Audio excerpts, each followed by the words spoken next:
I'm going to make mine like that big or something. Lee Cowden from Surrey knows the heartbreak of infertility. It's extremely upsetting, and I always knew that I wanted to have a family.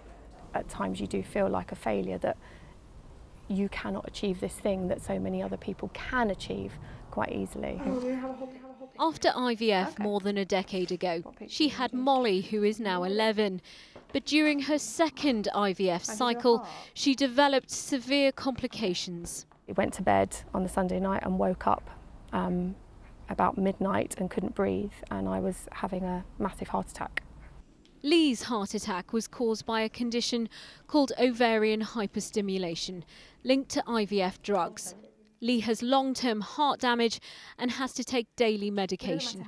She says she was not warned about the possible complications. IVF can involve taking a huge amount of drugs to help conceive a baby. There are worries there isn't enough regulation to protect women from the possible side effects.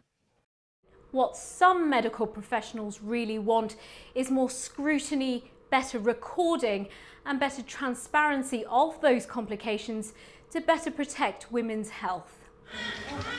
It was 40 years ago since the birth of the first IVF baby, but campaigners say the legislation is out of date and the regulator needs a better understanding of the numbers of women suffering from complications. A third of every woman who undergoes IVF could suffer from ovarian hyperstimulation, which at its worst can cause death, but can also lead to hospitalisation of women. There are figures which show that something like 839 women were admitted to hospital because of it in 2015, whereas the regulator only has records for 60. So something is going wrong there. But the regulator disputes the accuracy of those figures and says that clinics and hospitals are not required to report mild forms of ovarian hyperstimulation. There is a good amount of research so far to suggest that there is nothing unsafe about IVF. So you think the regulator is doing its job properly? They are doing their job properly, and that is having seen the regulation evolve and respond and develop in a way that has paid dividend. But some campaigners and politicians disagree. They will be debating the issue in Parliament in October.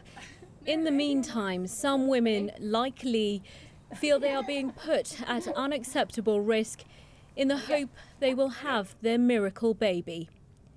Alpa Patel, BBC London News.